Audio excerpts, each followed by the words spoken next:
ਪਹਿਲਾਂ ਪੰਨੇ ਕਿਹਾ ਜਾਂਦਾ ਸੀ ਗੁਰੂ ਗ੍ਰੰਥ ਸਾਹਿਬ ਨੂੰ, ਹੁਣ ਅੰਗ ਕਿਉਂ ਕਹਿਣ ਲੱਗ ਪਏ? ਇਹ ਸਾਰਾ ਡੇਰਾਵਾਦ ਦਾ ਵਰਤਾਰੇ ਦਾ ਸ਼ਿਕਾਰ ਹੋਏ ਆ। ਪੰਨੇ ਅੰਕ ਕਿਹਾ ਜਾਂਦਾ ਸੀਗਾ ਤੇ ਉਹ ਅੰਕ ਤੋਂ ਇਹਨਾਂ ਨੇ ਅੰਗ ਬਣਾ ਲਿਆ। ਅੰਗ ਹੁੰਦਾ ਆ ਜਿਹੜੇ ਉਹ ਸਰੀਰ ਹੈ। ਜਿਹੜੇ ਲੋਕ ਇਹ ਮੰਨਦੇ ਆ ਕਿ ਗੁਰੂ ਗ੍ਰੰਥ ਸਾਹਿਬ ਇੱਕ ਸਰੀਰ ਹੈ, ਸਾਡਾ ਮੰਨਣਾ ਕਿ ਸ਼ਬਦ ਗੁਰੂ ਹੈ, ਉਹ ਸਰੀਰ ਨਹੀਂ ਹੈਗਾ। ਅਸੀਂ ਪਹਿਲਾਂ ਇਸ ਗੱਲ ਦਾ ਵਿਰੋਧ ਕਰ ਰਹੇ ਸੀਗੇ ਕਿ ਹਰਿਦੁਆਰ 'ਚ ਪੰਡਤ ਕੀ ਕਰ ਰਹੇ ਆ, ਬਨਾਰਸ ਕੀ ਕਰ ਰਹੇ ਆ, ਤੇ ਜੋ ਉਹ ਕਰ ਰਹੇ ਆ ਅਸੀਂ ਹੁਣ ਅਕਾਲ ਤਖਤ ਤੇ ਦੇ ਪਿੱਛੇ ਕਮਰੇ ਬਣਾਤੇ ਆ, ਉਹੀ ਕੁਛ ਅਸੀਂ ਕਰਨ ਲੱਗੇ ਆ। ਸਿੱਖ ਰਾਜੇ ਹੋਏ ਆ, ਸਿੱਖਾਂ ਕੋਲ ਬਹੁਤ ਵੱਡਾ ਸ਼ਕਤੀਸ਼ਾਲੀ ਰਾਜ ਸੀ, ਪਰ ਸਾਰੇ ਸਿੱਖ ਰਾਜ ਦੇ ਵਿੱਚ ਸਿੱਖਾਂ ਨੇ ਕਦੀ ਵੀ ਆਪਣੇ ਗੁਰੂਆਂ ਦੀਆਂ ਪੇਂਟਿੰਗ ਨਹੀਂ ਸੀ ਬਣਵਾਈਆਂ। ਨਹੀਂ ਤਾਂ ਉਹ ਪੈਸੇ ਲਾ ਕੇ ਪੇਂਟਰਾਂ ਤੋਂ ਵਧੀਆ ਤਸਵੀਰਾਂ ਬਣਾ ਸਕਦੇ ਸੀ। ਇਹ ਜਿਹੜਾ ਅੰਗਰੇਜ਼ਾਂ ਦੇ ਆਉਣ ਤੋਂ ਬਾਅਦ ਜਿਹੜੇ ਅੰਗਰੇਜ਼ ਸੰਤ ਲੈ ਕੇ ਆਏ ਆ, ਤੇ ਸ਼੍ਰੋਮਣੀ ਗੁਰਦੁਆਰਾ ਪ੍ਰਬੰਧਕ ਕਮੇਟੀ ਸ਼੍ਰੋਮਣੀ ਅਕਾਲੀ ਦਲ ਨੂੰ ਲੱਗਿਆ ਕਿ ਸਾਨੂੰ ਵੀ ਇਸ ਤਰ੍ਹਾਂ ਦੇ ਜਿਹੜੇ ਆ ਉਪਰਾਲੇ ਕਰਨੇ ਚਾਹੀਦੇ ਆ। ਉਹਨਾਂ ਨੇ ਪਹਿਲੀ ਵਾਰੀ ਅਕਾਲ ਤਖਤ ਤੇ ਬੁਲਾ ਕੇ ਆਪਣੀ ਮੀਟਿੰਗ ਕਰਕੇ ਸੰਤ ਅਤਰ ਸਿੰਘ ਮਸਤੂਆਣੇ ਵਾਲੇ ਜਿਹੜੇ ਬਾਬਾ ਜੀ ਸੀ, ਉਹਨਾਂ ਨੂੰ ਸੰਤ ਦੀ ਪਦਵੀ ਦਿੱਤੀ ਤੇ ਉਹਦਾ ਵਾਸਤੇ ਕੋਈ ਅੱਗੇ ਯੋਗਤਾ ਨਹੀਂ ਬਣਾਈ ਵੀ ਅੱਗੇ ਕਿਹਨੂੰ ਦੇਣੀ ਆ। ਫਿਰ ਜਿਹੜਾ ਆਤਮਹਾਰੀ ਕੰਮ ਚੱਲ ਗਿਆ, ਹਰੇਕ ਸੰਤ ਨੇ ਅੱਗੇ ਸੰਤ ਬਣਾਉਣੇ ਸ਼ੁਰੂ ਕਰਤੇ। ਡੇਰੇ ਦੇ ਵਿੱਚ ਸਤਾ ਇਕੱਠੀ ਹੋ ਜਾਂਦੀ ਆ, ਤਾਂ ਉਹਨਾਂ ਦਾ ਦਿਮਾਗ ਵੀ ਜਿਹੜਾ ਅਸੀਂ ਸਾਡੇ ਸਾਹਮਣੇ ਆ, ਭਾਵੇਂ ਉਹ ਰਾਮਪਾਲ ਦਾ ਕੇਸ ਹੋਵੇ, ਭਾਵੇਂ ਸਰਸੇ ਵਾਲੇ ਦਾ ਕੇਸ ਹੋਵੇ, ਇਹ ਸਾਰੇ ਫਿਰ ਕਈ ਵਾਰੀ ਸਰਕਾਰ ਦੀ ਜਿਹੜੀ ਲక్ష్మణ ਰੇਖਾ ਆ ਉਦੋਂ ਕ੍ਰਾਸ ਕਰ ਜਾਂਦੇ ਆ, ਫਿਰ ਪ੍ਰੋਬਲਮ ਆਉਂਦੀ ਆ। ਕਿ ਜੇ ਸ਼੍ਰੀ ਗੁਰੂ ਗੋਬਿੰਦ ਸਿੰਘ ਜੀ ਨੇ ਅੰਮ੍ਰਿਤ ਛਕਾ ਕੇ ਜਾਤ ਪਾਤ ਕੱਢ ਦਿੱਤੀ ਸੀ, ਸਿੱਖਾਂ ਦੇ ਵਿੱਚੋਂ ਵੀ ਕੋਈ ਵੀ ਜਾਤ ਪਾਤ ਵਾਲਾ ਨਹੀਂ ਹੋਊਗਾ, ਫਿਰ ਜਾਤ ਪਾਤ ਚੱਲੀ ਕਿੱਥੋਂ? ਕੋਈ ਜਾਤ ਕਰਕੇ ਆਪਣੇ ਆਪ ਨੂੰ ਵੱਡਾ ਜਾਂ ਛੋਟਾ ਨਹੀਂ ਸੀ ਮੰਨਦਾ।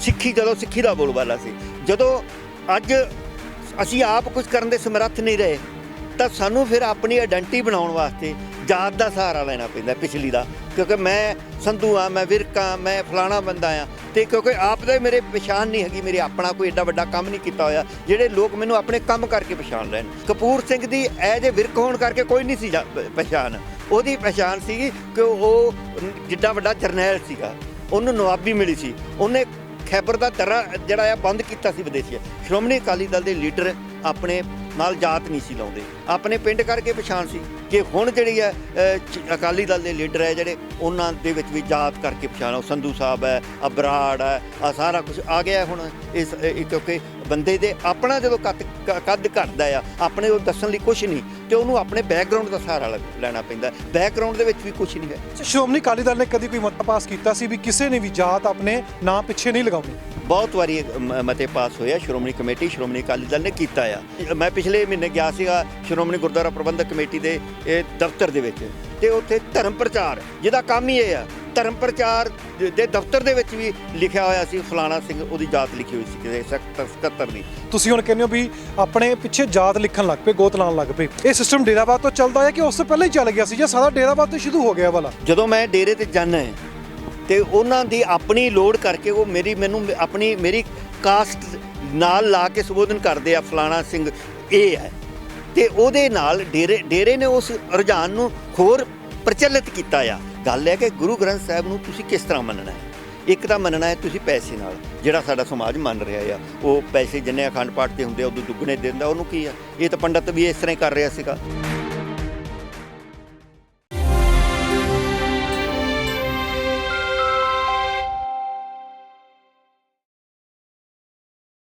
ਸ਼੍ਰੀ ਗੁਰੂ ਗੋਬਿੰਦ ਸਿੰਘ ਜੀ ਨੇ ਖਾਲਸਾ ਸਾਜਿਆ ਸੀ, ਕਿਤੇ ਵੀ ਜਾਤ ਪਾਤ ਦੀ ਚਰਚਾ ਨਹੀਂ ਮਿਲਦੀ, ਕਿਤੇ ਵੀ ਜਾਤ ਪਾਤ ਨੂੰ ਲੈ ਕੇ ਕੋਈ ਵੀ ਸਿੱਖੀ ਸਿਧਾਂਤ ਵਿੱਚ ਜਗ੍ਹਾ ਨਹੀਂ ਹੈਗੀ। ਫਿਰ ਸਿੱਖ ਜੋ ਨੇ ਉਹ ਜਾਤ ਪਾਤ ਵਿੱਚ ਕਿਵੇਂ ਪੈ ਗਏ ਨੇ? ਕੀ ਇਸ ਵਿੱਚ ਡੇਰਾਵਾਦ ਦਾ ਵੀ ਕੋਈ ਯੋਗਦਾਨ ਹੈ ਕਿ ਡੇਰਾਵਾਦ ਕਰਕੇ ਹੀ ਸਿੱਖਾਂ ਦੇ ਵਿੱਚ ਜਾਤ ਪਾਤ ਦਾ ਇੱਕ ਵਿਤਕਰਾ ਖੜਾ ਕਰ ਦਿੱਤਾ ਗਿਆ?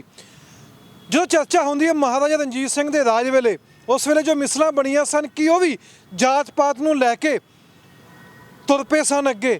ਚਰਚਾ ਇਹ ਵੀ ਕਰਾਂਗੇ ਕਿ ਪੰਜਾਬ ਦੇ ਵਿੱਚ ਡੇਰਿਆਂ ਨੂੰ ਲੈ ਕੇ ਪੰਜਾਬ 'ਚ ਸਮੱਸਿਆਵਾਂ ਕਿਉਂ ਖੜੀਆਂ ਕੀਤੀਆਂ ਗਈਆਂ, ਕਿ ਚਾਲ ਅਧੀਨ ਕੀਤਾ ਗਿਆ ਸੀ ਜਾਂ ਇਹ ਅੰਗਰੇਜ਼ਾਂ ਨੇ ਕੰਮ ਸ਼ੁਰੂ ਕਰ ਦਿੱਤਾ ਗਿਆ ਸੀ ਕਿ ਸਿੱਖਾਂ ਨੂੰ ਜੇ ਡਾਊਨ ਕਰਨਾ ਤਾਂ ਇਹਨਾਂ ਦੇ ਵਿੱਚ ਜਾਤ ਪਾਤ ਲੈ ਕੇ ਆਉਣੀ ਪੈਣੀ ਹੈ। ਜਦੋਂ ਵੀ ਗੁਰਬਾਣੀ ਦੀ ਗੱਲ ਹੁੰਦੀ ਹੈ ਜਾਂ ਜਦੋਂ ਵੀ ਗੁਰਬਾਣੀ ਆਪਾਂ ਸੁਣਦੇ ਹਾਂ, ਪੜ੍ਹਦੇ ਹਾਂ, ਅਮਲ ਕਰਦੇ ਹਾਂ, ਕਿਤੇ ਵੀ ਜਾਤ ਪਾਤ ਨੂੰ ਲੈ ਕੇ ਕੋਈ ਸੰਦੇਸ਼ ਨਹੀਂ ਦਿੱਤਾ ਜਾਂਦਾ। ਫਿਰ ਅਸੀਂ ਕਿਉਂ ਜਾਤ ਪਾਤ ਪਿੱਛੇ ਆ? ਕਿ ਜਾਤ ਪਾਤ ਨੂੰ ਲੈ ਕੇ ਪੰਜਾਬ ਜੋ ਤਰੱਕੀ ਕਰਨਾ ਚਾਹੁੰਦਾ ਹੈ, ਉਸ ਵਿੱਚ ਕਿਤੇ ਠੱਲ ਵੀ ਨਜ਼ਰ ਆਉਂਦੀ ਹੈ। ਦੋ ਗੁਰਦੁਆਰੇ, ਦੋ ਸ਼ਮਸ਼ਾਨ ਘਾਟ, ਇਹ ਕਨਸੈਪਟ ਆਇਆ ਕਿੱਥੋਂ? ਇਹ ਕਿਹਾ ਕਿਸ ਨੇ ਕਿ ਹਰੇਕ ਪਿੰਡ ਵਿੱਚ ਦੋ ਸ਼ਮਸ਼ਾਨ ਘਾਟ ਜਾਂ ਗੁਰਦੁਆਰੇ ਹੋਣੇ ਚਾਹੀਦੇ ਨੇ? ਸਾਡੇ ਨਾਲ ਮੌਜੂਦ ਨੇ ਖੁਸ਼ਹਾਲ ਸਿੰਘ, ਸਿੱਖ ਬੁੱਧੀਜੀਵੀ ਨੇ। 2 ਇੰਟਰਵਿਊ ਵਿੱਚ ਇਹਨਾਂ ਨੇ ਜ਼ਿਕਰ ਵੀ ਕੀਤਾ ਸੀ ਵੀ ਜਾਤ ਪਾਤ ਨੂੰ ਲੈ ਕੇ ਕਿਵੇਂ ਸਿਧਾਂਤ ਜੋ ਨੇ ਉਹ ਬਦਲਦੇ ਗਏ, ਸਿੱਖੀ ਦੀ ਨਹੀਂ ਸਿੱਖਾਂ ਦੇ ਸਿਧਾਂਤ ਬਦਲ ਗਏ। ਖੁਸ਼ਹਾਲ ਸਿੰਘ ਸਾਡੇ ਨਾਲ ਨੇ। ਵਾਹਿਗੁਰੂ ਖਾਲਸਾ ਵਾਹਿਗੁਰੂ ਫਤਿਹ। ਵਾਹਿਗੁਰੂ ਫਤਿਹ ਜੀ। ਪਿਛਲੇ 2 ਇੰਟਰਵਿਊ ਆਪਾਂ ਕੀਤੇ, ਪਹਿਲੇ ਵਿੱਚ ਤੁਸੀਂ ਸਮਝਾਇਆ ਵੀ ਕੋਈ ਵੀ ਸਿੱਖ ਵਿੱਚ ਜਾਤ ਪਾਤ ਨਹੀਂ ਹੈਗੀ। ਮਹਾਰਾਜਾ ਰਣਜੀਤ ਸਿੰਘ ਦੀ ਵੀ ਗੱਲਬਾਤ ਕੀਤੀ ਹੈ। ਡੇਰਿਆਂ ਨੂੰ ਲੈ ਕੇ ਬੜੀ ਚਰਚਾ ਚੱਲਦੀ ਹੈ ਪੰਜਾਬ ਦੇ ਵਿੱਚ।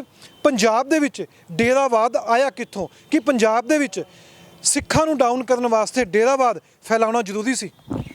ਇਸ ਤਰ੍ਹਾਂ ਹੈ ਜੀ, ਡੇਰਾਵਾਦ ਪੰਜਾਬ ਦਾ ਜਿਹੜਾ ਵਰਤਾਰਾ ਆ, ਇਹਦਾ ਪਿਛੋਕੜ ਤਾਂ ਪਹਿਲਾਂ ਸੀਗਾ। ਇਹ ਪਿਛੋਕੜ ਹਿੰਦੂ ਸਮਾਜ ਤੋਂ ਸਿੱਖਾਂ ਦਾ ਰਾ ਮਟੀਰੀਅਲ, ਜਿਹੜੇ ਸਿੱਖ ਸਜੇ ਸੀਗੇ, ਸਿੱਖ ਬਣੇ ਸੀਗੇ, ਉਹਨਾਂ ਦਾ ਪਿਛੋਕੜ ਹਿੰਦੂਵਾਦ ਨਾਲ ਜੁੜਦਾ ਸੀਗਾ। ਲੇਕਿਨ ਸਿੱਖੀ ਦੇ ਵਿੱਚ, ਸਿੱਖ ਸਿਧਾਂਤ ਦੇ ਵਿੱਚ ਇਹਦੀ ਕੋਈ ਜਗ੍ਹਾ ਨਹੀਂ ਸੀ। ਜਿੰਨਾ ਚਿਰ ਸਿੱਖਾਂ ਦਾ ਜਿਹੜਾ ਬੋਲਬਾਲਾ ਰਿਹਾ, ਸਿੱਖੀ ਦਾ ਬੋਲਬਾਲਾ ਰਿਹਾ, ਇਹ ਨਹੀਂ ਆਏ। ਫਿਰ ਹਾਲਾਤ ਜਦੋਂ ਅੰਗਰੇਜ਼ ਆਇਆ, ਅੰਗਰੇਜ਼ ਨੇ 2 ਕੰਮ ਕੀਤੇ। ਇੱਕ ਤਾਂ ਆਪਦੇ ਨਾਲ ਸੈਂਟ ਲੈ ਕੇ ਆਇਆ, ਜਿਹੜੇ ਸੰਤ ਲੈ ਕੇ ਆਇਆ, ਤੇ ਦੂਸਰਾ ਜਿਹੜਾ ਉਹਨਾਂ ਨੇ ਇੱਥੋਂ ਦੇ ਜਿਹੜੇ ਸਰਵੇ ਕਰਾਏ, ਉਹ ਵੱਖ-ਵੱਖ ਜਾਤੀਆਂ ਦੇ, ਵੱਖ-ਵੱਖ ਕਬੀਲਿਆਂ ਦੇ ਸਰਵੇ ਕਰਾਏ, ਤੇ ਹਰੇਕ ਜਾਤੀ ਨੂੰ ਪਤਾ ਲੱਗ ਗਿਆ ਵੀ ਸਾਡੇ ਭਾਈਚਾਰੇ ਦੀ ਗਿਣਤੀ ਕਿੰਨੀ ਹੈ। ਉਹ ਜੇ ਇਸ ਤਰ੍ਹਾਂ ਦਾ ਉਹ ਸਾਰਾ ਜਿਹੜਾ ਅੰਕੜਾ ਸਾਹਮਣੇ ਆਇਆ, ਤੇ ਇਸ ਨਾਲ ਸ਼ੁਰੂਆਤ ਹੁੰਦੀ ਹੈ। ਲੇਕਿਨ ਬਾਅਦ 'ਚ ਵੀ 47 ਤੋਂ ਬਾਅਦ ਜਿਹੜੀਆਂ ਜਿਸ ਤਰ੍ਹਾਂ ਦੀ ਭਾਰਤ ਦੇ ਵਿੱਚ ਰਾਜਨੀਤੀ ਚੱਲ ਰਹੀ ਸੀ, ਉਹਨਾਂ ਦੇ ਵਿੱਚ ਵੀ ਇਹ ਜ਼ਰੂਰਤ ਬਣ ਗਈ, ਕਿਉਂਕਿ ਵੈਸੇ ਸਾਰੇ ਸਮਾਜ ਨੂੰ ਇਕੱਠਾ ਕਰਨਾ ਜਿਹੜਾ ਆ, ਸਟੇਟ ਨੂੰ ਬੜਾ ਅਗਾਂਹ ਵਧੂ ਅਤੇ ਲੋਕ ਕਲਿਆਣ ਦੇ ਕੰਮ ਕਰਨੇ ਪੈਂਦੇ ਆ। ਪਰ ਜਦੋਂ ਤੁਸੀਂ ਲੋਕਾਂ ਨੂੰ ਵੰਡ ਕੇ ਕਿਸੇ ਆਧਾਰ 'ਤੇ ਕਰਨੇ ਹੋ, ਫਿਰ ਬੜਾ ਸੌਖਾ ਆ। ਕਿਸੇ ਨੂੰ ਜਿਹੜਾ ਜਿਵੇਂ ਇੰਦਰਾ ਗਾਂਧੀ ਵੇਲੇ ਵੀ ਦੇਖਦੇ ਆ ਕਿ ਕਿਸੇ ਡੇਰੇ ਨੂੰ ਗੱਡੀ ਦੇਤੀ। ਸਰਕਾਰ ਵਾਸਤੇ ਗੱਡੀ ਕਿੱਡੀ ਕੁ ਚੀਜ਼ ਹੁੰਦੀ ਆ, ਪਰੰਤੂ ਉਹਦੇ ਨਾਲ ਵੋਟਾਂ ਬਹੁਤ ਆਉਂਦੀਆਂ ਨੇ। ਪੰਜਾਬ ਦੇ ਵਿੱਚ ਵੱਡੇ ਜਿਹੜੇ ਡੇਰੇ ਆ, ਇਹ ਜੇ ਅਸੀਂ ਇਹਨਾਂ ਦੀ ਗੱਲ ਕਰੀਏ, ਰਾਧਾ ਸਵਾਮੀਆਂ ਦੀ ਗੱਲ ਕਰ ਲਈਏ, ਨਿਰੰਕਾਰੀ ਸੰਪਰਦਾ ਦੀ ਗੱਲ ਕਰ ਲਈਏ, ਔਰ ਸਿੱਖੀ ਦੇ ਅੰਦਰ ਜਿਹੜੇ ਪੰਥ ਦੇ ਅੰਦਰ ਡੇਰੇ ਆ, ਉਹਨਾਂ ਸਾਰਿਆਂ ਦੀ ਗੱਲ ਕਰ ਲਈਏ, ਤੇ ਉਹ ਜਿਹੜਾ ਫਨੋਮਨਾ ਦੀ ਉਹ ਜਿਹੜੀ ਅਸੀਂ ਕਹੀਏ ਉਹਦੀ ਜਿਹੜਾ ਉਭਾਰ ਹੈ, 20 ਇਹਦੇ ਪਹਿਲਾਂ ਪਏ ਸੀ, ਇਹਦੇ 'ਚ ਕੋਈ ਦੋਰਾ ਨਹੀਂ, ਸਾਡੀ ਸੁਸਾਇਟੀ 'ਚ 20 ਪਏ ਸੀਗੇ, ਪਰੰਤੂ ਇਹਦਾ ਜਿਹੜਾ ਉਭਾਰ ਹੈ, ਇਹ ਫਲਾਹ ਆ, ਇਹ ਇਹਨੂੰ ਜਿਹੜਾ ਵਾਤਾਵਰਨ ਦਿੱਤਾ ਹੈਗਾ ਮੌਜੂਦਾ ਰਾਜਨੀਤੀ ਨੇ। ਕਿਉਂਕਿ ਫਿਰ ਇਹ ਬੜਾ ਸੌਖਾ ਕੰਮ ਸੀ ਪਿੰਡਾਂ ਦੇ ਵਿੱਚ, ਕਿਉਂਕਿ ਤੁਹਾਨੂੰ ਵੈਸੇ ਪਿੰਡ ਦਾ ਵਿਕਾਸ ਕਰਨਾ ਪੈਂਦਾ ਸਾਰੇ ਦਾ। ਇਹ ਸੌਖਾ ਕੰਮ ਹੈ। ਤੁਸੀਂ ਰਵਿਦਾਸੀਆਂ ਦੀ ਧਰਮਸ਼ਾਲਾ ਨੂੰ 2 ਲੱਖ ਦੇ ਦਿਓ, 2 ਲੱਖ ਤੁਸੀਂ ਹੋਰ ਕਿਸੇ ਜਾਤੀ ਦੀ ਧਰਮਸ਼ਾਲਾ ਨੂੰ ਦੇ ਦਿਓ, ਅਤੇ ਜਾਤੀਵਾਦ ਦਾ ਜਿਹੜਾ ਰੁਝਾਨ ਹੈ ਉਹ, ਅਤੇ ਇਹ ਸਾਰਾ ਕੁਝ ਸਰਕਾਰ ਦੇ ਛੂਟ ਕਰਦਾ ਆ। ਅੱਜ ਦੀ ਪੋਲੀਟਿਕਸ ਦੇ ਵੋਟ ਰਾਜਨੀਤੀ ਨੂੰ ਇਹ ਬਹੁਤ ਛੂਟ ਕਰਦਾ ਸੀ, ਇਸ ਕਰਕੇ ਉਹਨਾਂ ਨੇ ਦਿੱਤਾ ਹੈਗਾ। ਇਹਦਾ ਜਿਹੜਾ ਸਮਾਜ ਦੇ ਉੱਤੇ ਬਹੁਤ ਅਸੀਂ ਦੇਖੀਏ, ਸਾਰੇ ਸਿੱਖ ਦੀ ਗੱਲ ਕਰੀਏ ਤਾਂ ਸਿੱਖ ਰਾਜੇ ਹੋਏ ਆ, ਸਿੱਖਾਂ ਕੋਲ ਬਹੁਤ ਵੱਡਾ ਸ਼ਕਤੀਸ਼ਾਲੀ ਰਾਜ ਸੀ, ਪਰ ਸਾਰੇ ਸਿੱਖ ਰਾਜ ਦੇ ਵਿੱਚ ਸਿੱਖਾਂ ਨੇ ਕਦੀ ਵੀ ਆਪਣੇ ਗੁਰੂਆਂ ਦੀਆਂ ਪੇਂਟਿੰਗ ਨਹੀਂ ਸੀ ਬਣਵਾਈਆਂ। ਨਹੀਂ ਤਾਂ ਉਹ ਪੈਸੇ ਲਾ ਕੇ ਪੇਂਟਰਾਂ ਤੋਂ ਵਧੀਆ ਤਸਵੀਰਾਂ ਬਣਾ ਸਕਦੇ ਸੀ। ਕਦੀ ਵੀ ਕਿਸੇ ਸਿੱਖ ਨੇ ਆਪਣੇ ਨਾਂ ਨਾਲ ਗੁਰਬਾਣੀ 'ਚ ਜਿਹੜੇ ਸ਼ਬਦ ਸੰਤ ਹੈ, ਬ੍ਰਹਮ ਗਿਆਨੀ ਹੈ, ਇਹਨਾਂ ਦਾ ਵੱਡੇ ਸਿੱਖ ਹੋਏ ਆ, ਜਿਨ੍ਹਾਂ ਨੇ ਆਪਣਾ ਬੰਦਵਨ ਸਿੱਖੀ ਵਾਸਤੇ ਕਟਾ ਦਿੱਤਾ ਆ। ਉਹ ਭਾਈ ਮਨੀ ਸਿੰਘ ਹੈ, ਭਾਈ ਸਤੀਦਾਸ ਜੀ ਹੈ, ਹੋਰ ਬਹੁਤ ਸ਼ਹੀਦ ਹੈਗੇ, ਤਾਰੂ ਸਿੰਘ ਸ਼ਹੀਦ ਹੈ, ਪਰ ਕਿਸੇ ਨੇ ਆਪਣੇ ਨਾਂ ਨਾਲ ਬ੍ਰਹਮ ਗਿਆਨੀ ਸੰਤ ਨਹੀਂ ਲਿਆ। ਸਾਰੇ ਭਾਈ ਕਹਿਣ 'ਚ ਫਖਰ ਮਹਿਸੂਸ ਕਰਾਉਂਦੇ ਸੀ, ਔਰ ਸਾਰੇ ਭਾਈ ਕਿਹਾ ਜਾਂਦੇ ਸੀਗੇ। ਪਰੰਤੂ ਇਹ ਜਿਹੜਾ ਅੰਗਰੇਜ਼ਾਂ ਦੇ ਆਉਣ ਤੋਂ ਬਾਅਦ ਜਿਹੜੇ ਅੰਗਰੇਜ਼ ਸੰਤ ਲੈ ਕੇ ਆਇਆ, ਅਤੇ ਸ਼੍ਰੋਮਣੀ ਗੁਰਦੁਆਰਾ ਪ੍ਰਬੰਧਕ ਕਮੇਟੀ, ਸ਼੍ਰੋਮਣੀ ਅਕਾਲੀ ਦਲ ਨੂੰ ਲੱਗਿਆ ਕਿ ਸਾਨੂੰ ਵੀ ਇਸ ਤਰ੍ਹਾਂ ਦੇ ਜਿਹੜੇ ਆ ਉਪਰਾਲੇ ਕਰਨੇ ਚਾਹੀਦੇ ਆ। ਉਹਨਾਂ ਨੇ ਪਹਿਲੀ ਵਾਰੀ ਅਕਾਲ ਤਖਤ 'ਤੇ ਬੁਲਾ ਕੇ ਆਪਣੀ ਮੀਟਿੰਗ ਕਰਕੇ ਸੰਤ ਅਤਰ ਸਿੰਘ ਮਸਤੂਆਣੇ ਵਾਲੇ ਜਿਹੜੇ ਬਾਬਾ ਜੀ ਸੀ, ਉਹਨਾਂ ਨੂੰ ਸੰਤ ਦੀ ਪਦਵੀ ਦਿੱਤੀ, ਅਤੇ ਉਹਦਾ ਵਾਸਤੇ ਕੋਈ ਅੱਗੇ ਯੋਗਤਾ ਨਹੀਂ ਬਣਾਈ ਵੀ ਅੱਗੇ ਕਿਹਨੂੰ ਦੇਣੀ ਆ। ਫਿਰ ਜਿਹੜਾ ਆਤਮਹਾਰੀ ਕੰਮ ਚੱਲ ਗਿਆ, ਹਰੇਕ ਸੰਤ ਨੇ ਅੱਗੇ ਸੰਤ ਬਣਾਉਣੇ ਸ਼ੁਰੂ ਕਰਤੇ, ਜਿਹਦਾ ਜੀ ਕਰਦਾ ਉਹ ਸੰਤ। ਇੱਕ ਅਸੀਂ ਜਿੱਧਰੋਂ ਇਹਨੂੰ ਅਡਾਪਟ ਕੀਤਾ ਆ, ਉੱਥੇ ਇੱਕ ਸਿਸਟਮ ਹੈ। ਅਜੇ ਤੱਕ ਮਦਰ ਟਰੇਸਾ ਨੂੰ ਉਹ ਸਾਰਾ ਪ੍ਰੋਸੀਜਰ 'ਚ ਪਿਆ ਆ। ਉਹਨਾਂ ਨੇ ਸੈਂਟ ਹੋਣ ਦਾ ਅਵਾਰਡ ਨੇ ਉਹਨੂੰ ਨਹੀਂ ਦਿੱਤਾ ਖਿਤਾਬ, ਪਰੰਤੂ ਸਾਡੇ ਹੈਗਾ ਆ। ਸਾਡੇ ਸੁਸਾਇਟੀ ਦੇ ਵਿੱਚ ਜਿਹੜਾ ਇਹ ਡੇਰਾਵਾਦ ਹੈ, ਇਹਨੂੰ ਇਹ ਮੌਜੂਦਾ ਰਾਜਨੀਤਿਕ ਢਾਂਚੇ ਦੀ ਜ਼ਰੂਰਤ ਬਣ ਚੁੱਕੀ ਹੈ। ਅਤੇ ਇਹ ਜਿਹੜਾ ਇਹਦੇ ਵਿੱਚ ਕੋਈ ਨਵੀਆਂ ਪ੍ਰੋਬਲਮ, ਕਿਉਂਕਿ ਜੋ ਡੇਰੇ ਦੇ ਵਿੱਚ ਸੱਤਾ ਇਕੱਠੀ ਹੋ ਜਾਂਦੀ ਆ, ਤਾਂ ਉਹਨਾਂ ਦਾ ਦਿਮਾਗ ਵੀ ਜਿਹੜਾ ਅਸੀਂ ਸਾਡੇ ਸਾਹਮਣੇ ਆ, ਭਾਵੇਂ ਉਹ ਰਾਮਪਾਲ ਦਾ ਕੇਸ ਹੋਵੇ, ਭਾਵੇਂ ਸਰਸੇ ਵਾਲੇ ਦਾ ਕੇਸ ਹੋਵੇ, ਇਹ ਸਾਰੇ ਫਿਰ ਕਈ ਵਾਰੀ ਸਰਕਾਰ ਦੀ ਜਿਹੜੀ ਲਛਮਣ ਰੇਖਾ ਆ ਉਦੋਂ ਕ੍ਰੋਸ ਕਰ ਜਾਂਦੇ ਆ, ਫਿਰ ਪ੍ਰੋਬਲਮ ਹੁੰਦੀ ਹੈ। ਔਰ ਪੰਜਾਬ ਦੇ ਵਿੱਚ ਵੀ ਰਾਜਨੀਤੀ ਹੈ ਜਿਹੜੀ ਅਕਾਲੀ ਦਲ ਨੇ ਵੀ ਡੇਰਾਵਾਦ ਨੂੰ ਪ੍ਰਮੋਟ ਕੀਤਾ ਆ, ਤੇ ਇਹਦੇ ਨਾਲ ਹੋਰ ਡੇਰਾਵਾਦ ਆਉਣ ਨਾਲ ਜਿਹੜੀਆਂ ਤੁਹਾਡੇ ਹੋਰ ਅਲਾਮਤਾਂ, ਕਿਉਂਕਿ ਉੱਥੇ ਬੰਦੇ ਦੀ ਪਛਾਣ ਛੇਤੀ ਹੁੰਦੀ ਹੈ। ਅੱਛਾ, ਹੁਣ ਸਵਾਲ ਹੈ ਕਿ ਕਈਆਂ ਸਵਾਲ ਵੀ ਕੀਤਾ, ਤੁਹਾਡੀ ਵੀਡੀਓ ਦੇਖ ਕੇ ਕਈਆਂ ਨੇ ਸਵਾਲ ਵੀ ਕੀਤਾ ਕਿ ਜੇ ਸ਼੍ਰੀ ਗੁਰੂ ਗੋਬਿੰਦ ਸਿੰਘ ਜੀ ਨੇ ਅੰਮ੍ਰਿਤ ਛਕਾ ਕੇ ਜਾਤ ਪਾਤ ਕੱਢ ਦਿੱਤੀ ਸੀ, ਸਿੱਖਾਂ ਦੇ ਵਿੱਚੋਂ ਵੀ ਕੋਈ ਵੀ ਜਾਤ ਪਾਤ ਵਾਲਾ ਨਹੀਂ ਹੋਊਗਾ, ਫਿਰ ਜਾਤ ਪਾਤ ਚੱਲੀ ਕਿੱਥੋਂ? ਕਿ ਮਹਾਰਾਜਾ ਰਣਜੀਤ ਸਿੰਘ ਦਾ ਜਦੋਂ ਉਹ ਕਾਲ ਆਪਾਂ ਸਾਰਾ ਦੇਖਦੇ ਹਾਂ ਉੱਥੋਂ ਚੱਲੀ ਸੀ ਕਿ ਉਸ ਤੋਂ ਪਹਿਲਾਂ ਹੀ ਚੱਲ ਗਈ ਸੀ? ਫਿਰ ਜਾਤ ਪਾਤ ਆ ਕਿਵੇਂ ਗਈ? ਵੇਖੋ ਜੀ, ਜਾਤ ਪਾਤ ਤਾਂ ਪਹਿਲਾਂ ਹੈਗੀ ਸੀ। ਜਦੋਂ ਬੰਦਾ ਕੋਈ ਵੀ ਜੰਮਦਾ ਹੈ ਉਹਦੀ ਜਾਤ ਤਾਂ ਹੁੰਦੀ ਹੈ, ਤਾਂ ਹੈ ਨਹੀਂ ਵੀ ਜਾਤ ਤੋਂ ਬਾਅਦ ਸਮਾਜਿਕ ਵਰਤਾਰਾ ਹੈਗਾ, ਸਮਾਜਿਕ ਸਿਸਟਮ ਹੈ ਜਾਤ ਪਾਤ ਦਾ। ਪਰ ਜਾਤ ਪਾਤ ਦੇ ਆਧਾਰ ਤੇ ਵਿਤਕਰਾ ਨਹੀਂ ਸੀ। ਕੋਈ ਜਾਤ ਕਰਕੇ ਆਪਣੇ ਆਪ ਨੂੰ ਵੱਡਾ ਜਾਂ ਛੋਟਾ ਨਹੀਂ ਸੀ ਮੰਨਦਾ। ਸਿੱਖੀ ਜਦੋਂ ਸਿੱਖੀ ਦਾ ਬੋਲਬਾਲਾ ਸੀ, ਜਦੋਂ ਅੱਜ ਅਸੀਂ ਆਪ ਕੁਝ ਕਰਨ ਦੇ ਸਮਰੱਥ ਨਹੀਂ ਰਹੇ, ਤਾਂ ਸਾਨੂੰ ਫਿਰ ਆਪਣੀ ਆਇਡੈਂਟੀ ਬਣਾਉਣ ਵਾਸਤੇ ਜਾਤ ਦਾ ਸਹਾਰਾ ਲੈਣਾ ਪੈਂਦਾ, ਪਿਛਲੀ ਦਾ। ਕਿਉਂਕਿ ਮੈਂ ਸੰਧੂ ਹਾਂ, ਮੈਂ ਵਿਰਕ ਹਾਂ, ਮੈਂ ਫਲਾਣਾ ਬੰਦਾ ਹਾਂ, ਅਤੇ ਕਿਉਂਕਿ ਆਪ ਦਾ ਮੇਰੇ ਪਛਾਣ ਨਹੀਂ ਹੈਗੀ, ਮੇਰੇ ਆਪਣਾ ਕੋਈ ਐਡਾ ਵੱਡਾ ਕੰਮ ਨਹੀਂ ਕੀਤਾ ਹੋਇਆ ਜਿਹੜੇ ਲੋਕ ਮੈਨੂੰ ਆਪਣੇ ਕੰਮ ਕਰਕੇ ਪਛਾਣ ਲੈਣ। ਉਸ ਵਕਤ ਜਦੋਂ ਪਛਾਣ ਹੁੰਦੀ ਸੀਗੀ, ਕਪੂਰ ਸਿੰਘ ਦੀ ਐਜ ਏ ਵਿਰਕ ਹੋਣ ਕਰਕੇ ਕੋਈ ਨਹੀਂ ਸੀ ਪਛਾਣ। ਉਹਦੀ ਪਛਾਣ ਸੀਗੀ ਕਿ ਉਹ ਜਿੱਡਾ ਵੱਡਾ ਜਰਨੈਲ ਸੀਗਾ, ਉਹਨੂੰ ਨਵਾਬੀ ਮਿਲੀ ਸੀ, ਉਹਨੇ ਖੈਬਰ ਦਾ ਦਰਾ ਜਿਹੜਾ ਆ ਬੰਦ ਕੀਤਾ ਸੀ ਵਿਦੇਸ਼ੀ, ਇਸ ਕਰਕੇ ਉਹਦੀ ਪਛਾਣ ਸੀ। ਉਹਨਾਂ ਨੇ ਅਬਦਾਲੀ ਨਾਲ ਅਤੇ ਉਹਦੇ ਹੋਰ ਜਿਹੜੇ ਕਿੱਡੇ ਕਿੱਡੇ ਬਾਹਰਲੇ ਜਰਨੈਲ ਸੀ ਜਿਨ੍ਹਾਂ ਨਾਲ ਲੜਾਈ ਲੜੀ ਸੀ, ਇਸ ਕਰਕੇ ਉਹਨਾਂ ਨੂੰ ਇੱਕ ਆਪਣੇ ਆਪ ਨੂੰ ਵਿਰਕ ਜਾਂ ਜੱਟ ਹੋਣ ਕਰਕੇ ਪਛਾਣ ਕਰਾਉਣ ਦੀ ਜ਼ਰੂਰਤ ਨਹੀਂ ਸੀ। ਹੁਣ ਸਿੱਖਾਂ ਦੇ ਜਦੋਂ ਕੱਦ ਛੋਟੇ ਹੋ ਗਏ ਆ, ਉਹਨਾਂ ਨੂੰ ਲੋੜ ਪਈ ਹੈ। ਪਹਿਲਾਂ ਸ਼੍ਰੋਮਣੀ ਅਕਾਲੀ ਦਲ ਦਾ ਵੀ ਇਤਿਹਾਸ ਰਿਹਾ ਹੈ। ਸ਼੍ਰੋਮਣੀ ਅਕਾਲੀ ਦਲ ਦੇ ਲੀਡਰ ਆਪਣੇ ਨਾਲ ਜਾਤ ਨਹੀਂ ਸੀ ਲਾਉਂਦੇ, ਆਪਣੇ ਪਿੰਡ ਕਰਕੇ ਪਛਾਣ ਸੀ। ਮਾਸਟਰ ਤਾਰਾ ਸਿੰਘ ਜੀ ਉਹਦੇ ਕਿੱਤੇ ਕਰਕੇ ਪਛਾਣ ਸੀ। ਜਿਹੜੇ ਹੋਰ ਸਾਡੇ ਸਾਰੇ ਲੀਡਰ ਸੀਗੇ ਉਹ ਆਪਣੇ ਪਿੰਡ ਕਰਕੇ, ਉਹ ਆਪਣੇ ਕੰਮ ਕਰਕੇ ਪਛਾਣੇ ਜਾਂਦੇ ਸੀ। ਪਰੰਤੂ ਅੱਜ ਅਸੀਂ ਦੇਖਿਆ ਆ, ਇਹ 84 ਤੋਂ ਬਾਅਦ ਦਾ ਵਰਤਾਰਾ ਆ ਕਿ ਹੁਣ ਜਿਹੜੀ ਹੈ ਅਕਾਲੀ ਦਲ ਦੇ ਲੀਡਰ ਹੈ ਜਿਹੜੇ, ਉਹਨਾਂ ਦੇ ਵਿੱਚ ਵੀ ਜਾਤ ਕਰਕੇ ਪਛਾਣੋ। ਸੰਧੂ ਸਾਹਿਬ ਹੈ, ਬਰਾੜ ਹੈ, ਆ ਸਾਰਾ ਕੁਝ ਆ ਗਿਆ ਹੁਣ। ਇਸ ਕਿਉਂਕਿ ਬੰਦੇ ਦੇ ਆਪਣਾ ਜਦੋਂ ਕੱਦ ਘਟਦਾ ਆ, ਆਪਣੇ ਉਹ ਦੱਸਣ ਲਈ ਕੁਛ ਨਹੀਂ, ਅਤੇ ਉਹਨੂੰ ਆਪਣੇ ਬੈਕਗਰਾਊਂਡ ਦਾ ਸਹਾਰਾ ਲੈਣਾ ਪੈਂਦਾ। ਬੈਕਗਰਾਊਂਡ ਦੇ ਵਿੱਚ ਵੀ ਕੁਛ ਨਹੀਂ ਹੈ। ਉਹ ਫਿਰ ਕਹਿੰਦਾ ਵੀ ਅਸੀਂ ਹੈਗੇ ਆ, ਇਸ ਬਰਾਦਰੀ ਨਾਲ ਸੰਬੰਧ ਰੱਖਦੇ ਹਾਂ, ਇਸ ਕਰਕੇ ਸਾਨੂੰ ਸਾਡੀ ਸਮਾਜ ਵਿੱਚ ਪਛਾਣ ਬਣੀ ਰਹੇ। ਅੱਛਾ, ਸ਼੍ਰੋਮਣੀ ਅਕਾਲੀ ਦਲ ਨੇ ਕਦੀ ਕੋਈ ਮਤਾ ਪਾਸ ਕੀਤਾ ਸੀ ਵੀ ਕਿਸੇ ਨੇ ਵੀ ਜਾਤ ਆਪਣੇ ਨਾਂ ਪਿੱਛੇ ਨਹੀਂ ਲਗਾਉਣੀ? ਬਹੁਤ ਵਾਰੀ ਮਤੇ ਪਾਸ ਹੋਏ ਆ, ਸ਼੍ਰੋਮਣੀ ਕਮੇਟੀ, ਸ਼੍ਰੋਮਣੀ ਅਕਾਲੀ ਦਲ ਨੇ ਕੀਤਾ ਆ।